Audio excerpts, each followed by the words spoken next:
RCR, la red que comunica y une al Perú. Queremos darle la bienvenida a esta hora al señor Wilber Rosas Beltrán. En su momento ha sido congresista de la República, exalcalde también en el Cusco.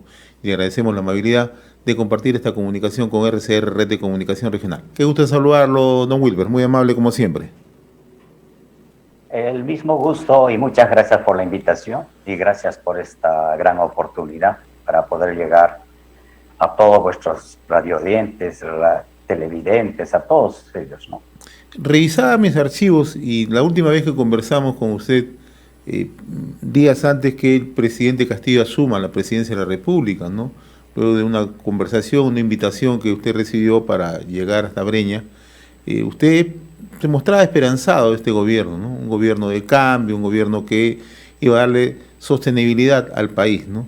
Han transcurrido 7 meses, ¿no? Y estamos en una inestabilidad constante, ¿no? 4 gabinetes ministeriales, ¿no? ¿Cuál es su lectura de ese tránsito que ha tenido en la actual gestión gubernamental? A ver, cuando usted me dice que tenía esperanza, yo todavía sigo teniendo esperanza. ¿Sí? No he perdido la esperanza. A ver, coméntenos. Yo creo que en este momento hay una crisis, pero no es una crisis solamente creada de un lado. Está una crisis creada de este lado y desde el movimiento de la derecha, de la ultraderecha y de los sectores conservadores que han condicionado un espacio como el que tenemos en este momento, ¿no? Usted recordará que cuando usted me hizo la entrevista en ese momento, había toda una campaña de todos estos grupos económicos en el sentido de que el candidato era un terrorista, entonces empezó el terruqueo, y después empezaron, al ver que ya podía ganar las elecciones, empezaron a decir que había el fraude, entonces había que incidir en el fraude, y después empezó la cuestión de la vacancia, y ahora están en el plan ya no vacancia, sino renuncia, y algunos por ahí dicen una suspensión indefinida, ¿cierto? O sea, a todos estos procesos le ponen nombres, pero ese es el proceso. Y por el otro lado, desde luego, encontramos un gobierno sin parlamentarios, sin bancada, un gobierno que no tiene una expresión política en los espacios, por ejemplo, ministeriales. Ahí vemos que cuando el presidente se calla, los otros también están callados. Si no tenemos un gabinete, no tenemos ministros que tengan la capacidad política de poder enfrentar y de poder resolver los problemas en el momento, ¿no? Entonces esto hace de que la situación sea, como algunos dicen, una especie de tiro en el pie, ¿no es cierto? Que con las limitaciones que se tienen, no tienes partido, porque ahí el partido está dividido, no tienes bancada, no tienes ministros ni ministras con la capacidad de poder resolver el problema, entonces todo se concentra en el gobierno, en el ejecutivo y en el presidente, dicho de otra forma.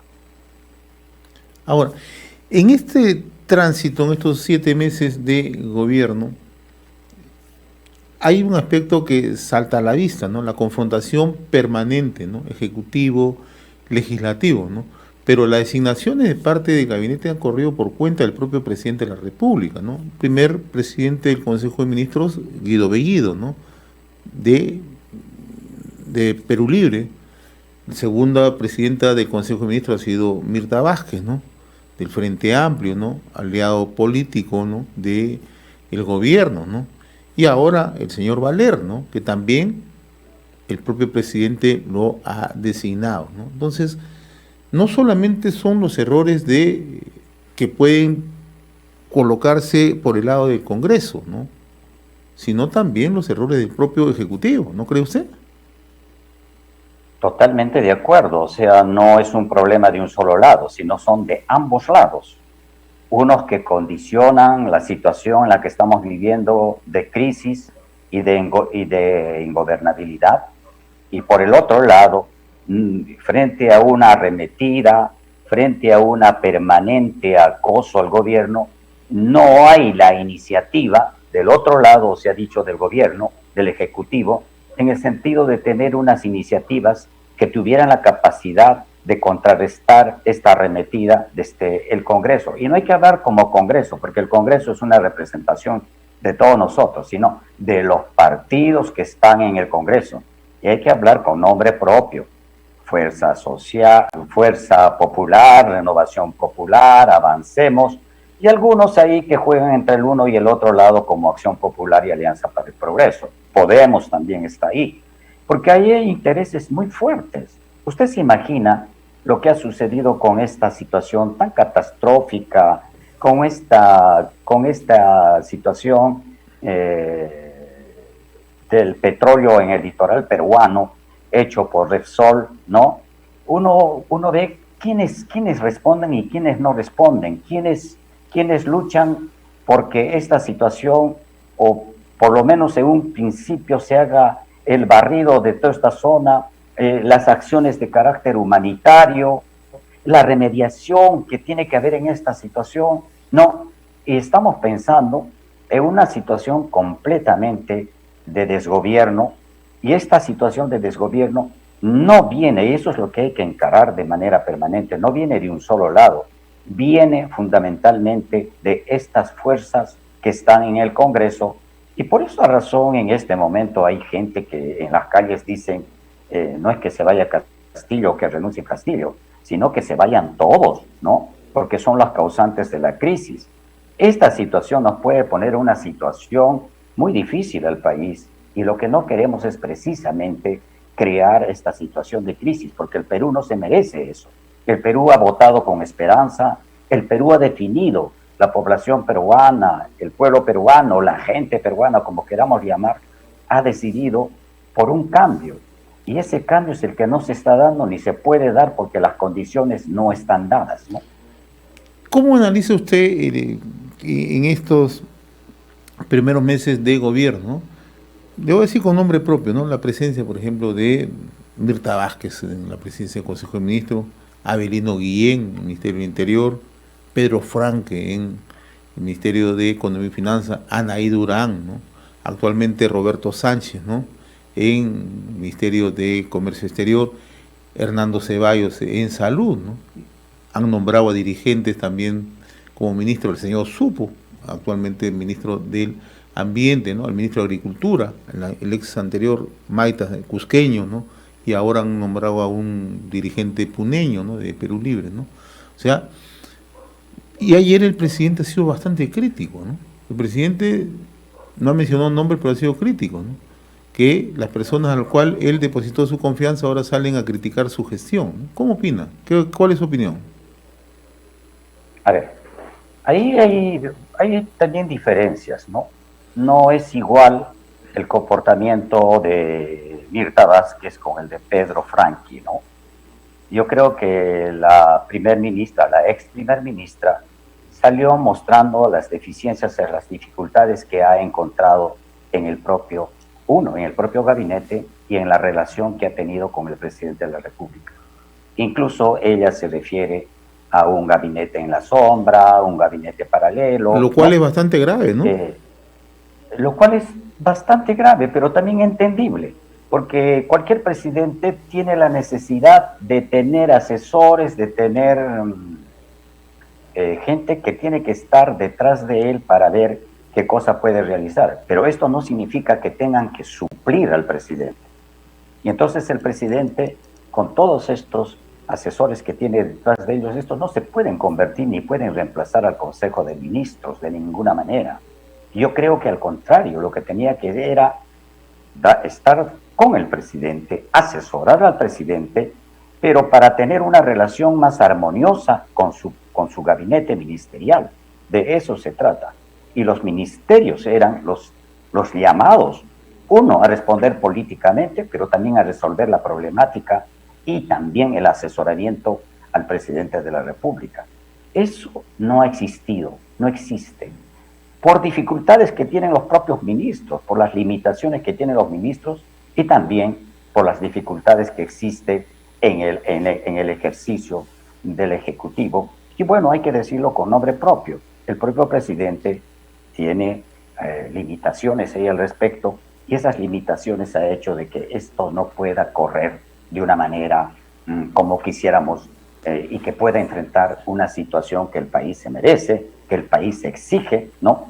Porque cuando usted ve a Pedro Franqui, es un ministerio muy delicado, y cuando él entra, la situación era de recesión y había que reactivar la economía, ¿no?